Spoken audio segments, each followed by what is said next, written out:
nós começamos aqui com uma notícia recente, que é essa aqui. A Polônia, pela primeira vez depois de muito tempo, cogita desenvolver o seu próprio arsenal nuclear. E do que a gente está falando? Primeiro, vamos contextualizar, né? Existe, e é algo que a gente já discutiu aqui no Outra Manhã, também um plano de rearmamento da União Europeia, que deve envolver um total de 800 bilhões de euros, e agora não, né? Na sexta-feira, o primeiro-ministro polonês Donald Tusk disse que o país deve alcançar as suas capacidades mais modernas, mesmo em armas nucleares e armas não convencionais. Ele destacou que isso é uma corrida pela segurança, não pela guerra, mas a gente sabe que qualquer investimento em defesa, ainda mais quando se fala em armamento nuclear, a história não é bem essa. Mas nesse discurso da Câmara, o Tusk citou o exemplo da Ucrânia para justificar a sua proposição, lembrando que em 1994 o governo ucraniano assinou o Memorando de Budapeste com a Rússia, pelo qual desistiu do seu arsenal atômico da era soviética em troca do reconhecimento da sua integridade territorial. Mas 20 anos depois, o Kremlin acabou anexando a Crimeia e há 3 anos a gente vive esse conflito bélico entre Rússia e Ucrânia. É bom lembrar também que essa posição do Donald Tusk não é exatamente nova, ela tem um componente novo que é importante, que vai ser destacado daqui a pouco, mas antes a Polônia já havia manifestado a intenção de abrigar armas nucleares de países membros da OTAN. Em 2014, o então vice-ministro da Defesa tinha declarado pela primeira vez o desejo polonês de abrigar um arsenal nuclear após justamente esse episódio da ocupação e anexação da Crimeia pela Rússia. Os Estados Unidos possuem as armas que os poloneses pretendem ter em seu território, inclusive, eles sempre andaram de lado, negaram negociações oficiais, nunca, na verdade, fizeram qualquer gesto para concretizar esse desejo polonês, até porque seria uma afronta muito grande à Rússia. Então, os Estados Unidos sempre andou de lado e nunca fez nada para efetivar esse anseio polonês. Já em 30 de junho de 2023, o então primeiro-ministro Mateusz Morawiecki declarou o interesse do país em hospedar essas armas nucleares sob a política de compartilhamento nuclear da OTAN.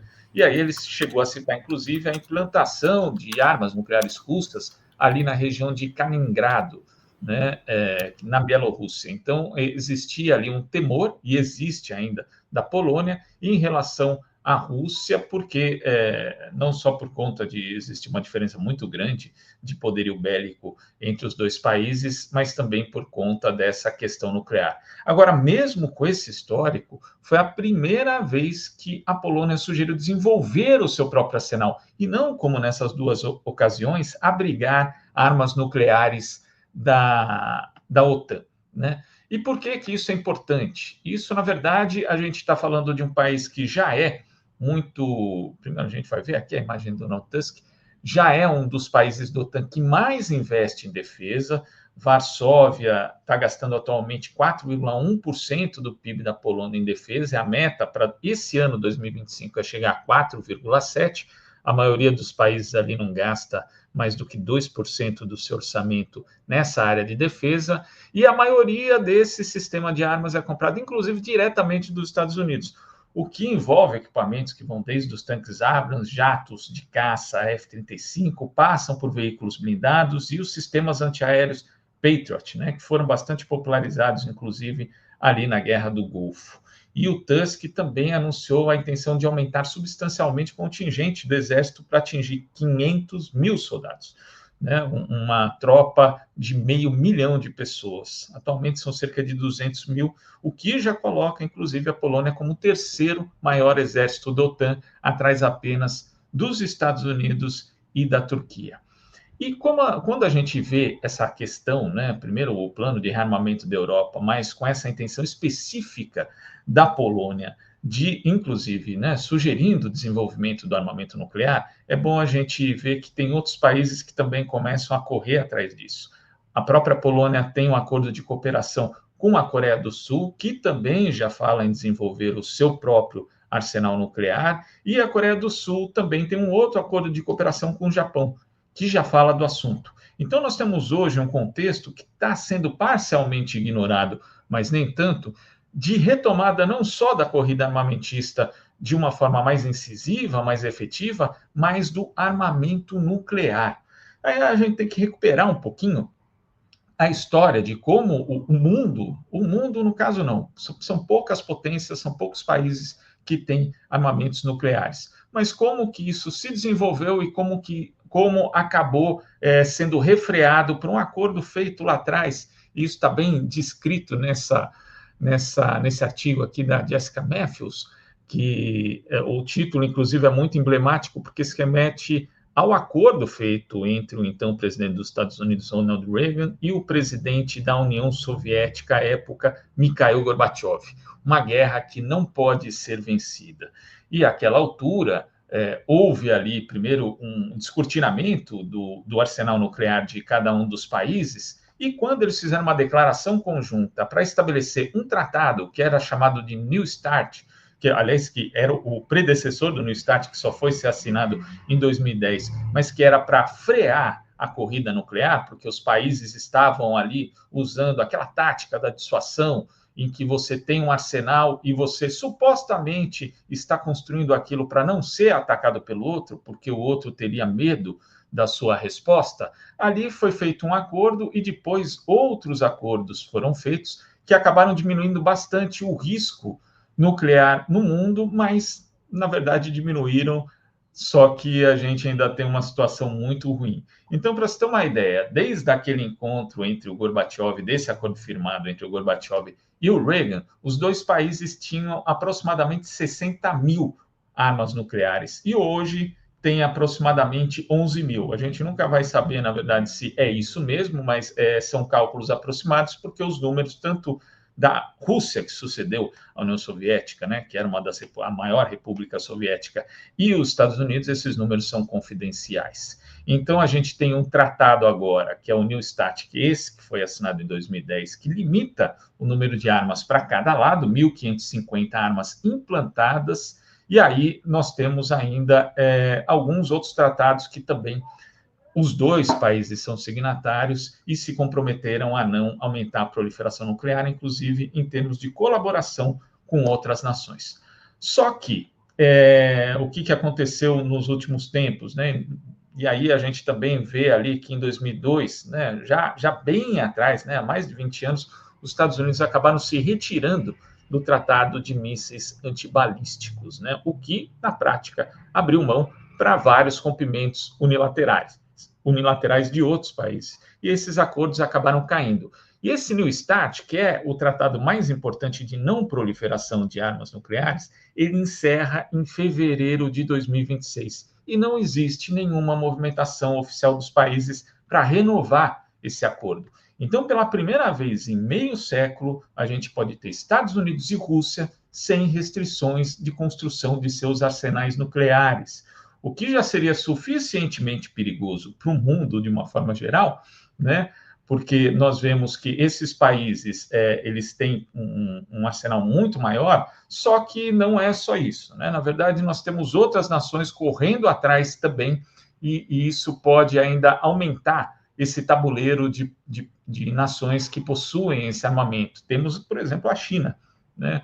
No caso, a China também já está com um arsenal de 600 mísseis nucleares, mas continua investindo, né? A China pode, agora em setembro de 2024, por exemplo, ela testou um míssil balístico intercontinental apontado para um lugar no Pacífico Sul, que ficava a pouco mais de 11 mil quilômetros de distância, e foi a primeira vez que o país usou o Pacífico para um teste de míssil desde 1980. Então, aquela corrida que era de duas potências, agora tem uma terceira, o que torna, como eu falei, a coisa muito mais complicada, até porque existem outros países que também querem participar dessa corrida.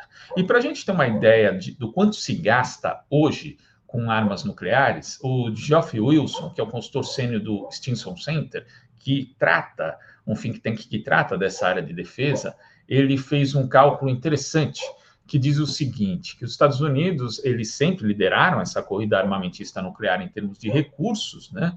E nos próximos 30 anos ele vai dedicar 1 trilhão e 700 bilhões de dólares para o seu arsenal, que dá mais ou menos 75 bilhões de dólares por ano. Agora, quando a gente faz um ajuste do tamanho desse investimento, o Projeto Manhattan, que foi ali aquele desenvolvimento secreto, teve até um filme que ganhou Oscar há 2 anos, das armas nucleares no âmbito da Segunda Guerra Mundial, o projeto inteiro custou 30 bilhões de dólares. Já nas duas gestões de Ronald Reagan, a construção nuclear que foi feita ali custou cerca de 75 bilhões. Então, só por ano, os Estados Unidos gastam hoje o que foi gasto nos 2 governos Ronald Reagan e 3 vezes mais do que foi gasto. 3 vezes não, né? É quase 3 vezes mais do que foi gasto no Projeto Manhattan. Então, é um investimento muito alto e, como a gente sempre fala, se tem investimento do Estado tão alto numa área, é porque tem muita gente da iniciativa privada ganhando. E a gente sabe que a indústria de defesa é forte, não só nos Estados Unidos, mas como no mundo todo. E o problema disso é que a gente está chegando, e vamos chegar aqui no boletim dos cientistas atômicos, que mostra esse relógio do apocalipse, né? O relógio do apocalipse, ele mostra não só a questão das mudanças climáticas, do como elas podem ameaçar o planeta, mas também o risco nuclear. E quando a gente vê essa contagem do começo de 2025, percebe que a gente está a 89 segundos da meia-noite. A meia-noite seria justamente o apocalipse, né? Seria o fim do mundo, por conta das ameaças nucleares acabarem se concretizando. E a gente tem esse dado, aumentou 1 segundo em 2024, estamos cada vez mais próximos, e isso por quê? Não só porque essas grandes potências continuam se armando e não existe um acordo em vista do que pode acontecer, mas também porque outros países estão entrando na jogada. A gente lembra que a Coreia do Norte tem, provavelmente, né, o que se estima são 50 ogivas nucleares. Também existem, como eu falei, outros países, Coreia do Sul, Japão, agora a própria Polônia, pela manifestação do primeiro-ministro Donald Tusk querendo entrar nessa guerra, e quanto mais países tiverem armas nucleares, sabendo hoje que nós temos ondas, né, de extremistas que são candidatos a primeiro-ministro, a presidente, líderes importantes que podem ter acesso a esse arsenal, tudo fica muito mais perigoso. É um tabuleiro geopolítico muito instável. E aí a gente tem que entender o que pretende, por exemplo, o Donald Trump. Donald Trump fez toda uma campanha falando de redução dos gastos militares, redução dos gastos de defesa. Só que quando a gente vai para aquele projeto 2025, que é aquele projeto que o Trump falou que não ia seguir, mas por enquanto está seguindo a cartilha em vários pontos, inclusive na política externa, a gente chega à conclusão de que é para botar as barbas de molho, né? Porque esse projeto, que foi criado ali pela Heritage Foundation, defende que os Estados Unidos gastem mais do que o preço atual de 756 bilhões de dólares em 10 anos para modernização nuclear, para aumentar o seu poder de dissuasão. E esse é um problema muito sério, né? Porque os chamados falcões da área de defesa, eles estão sempre no governo dos Estados Unidos, eles estão sempre no Estado norte-americano, por mais que mude governo ou saia governo. E eles querem sempre aumento do gasto militar, eles querem sempre o desenvolvimento de arsenais nucleares, e até porque eles são porta-vozes dessa indústria da defesa que ganha muito dinheiro, como eu disse há pouco. Agora, o governo Biden, por exemplo, enfrentou essa questão dos falcões ali, falando justamente, usando o argumento de que Putin era um líder instável e que poderia trazer ameaça aos Estados Unidos. E em dezembro de 2022, o secretário de Defesa Lloyd Austin falou o seguinte, né, algo muito interessante, porque é muito preciso. Ele disse: a dissuasão nuclear não é apenas um jogo de números. Na verdade, esse tipo de pensamento pode estimular uma perigosa corrida armamentista. E não é uma questão de número, por quê? Porque quando você passa de determinado número de ogivas nucleares, o seu potencial adversário pode destruir o seu país e você também pode destruir o dele. Então, não existe um botar medo no outro, porque, na verdade, a destruição, inclusive, pode ser mútua a partir de um movimento errado, a partir de algo que saia do controle. Então, quanto mais armas a gente tiver, principalmente essas de um grande potencial de destruição, o mundo continua ficando mais perigoso.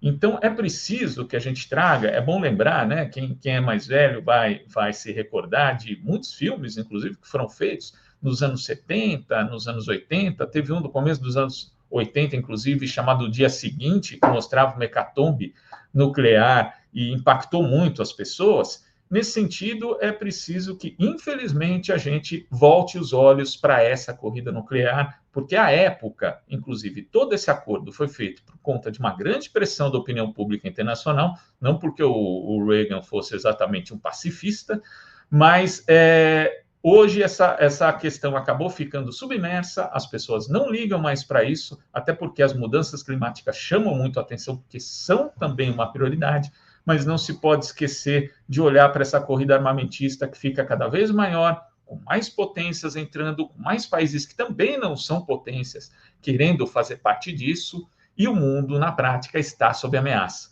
Então, é necessário que se mobilizem também esforços para conter isso, e a opinião pública precisa ficar sabendo não só dos números, mas também das intenções desses países que querem fazer uma corrida que, como já foi dito aqui, não pode ser vencida.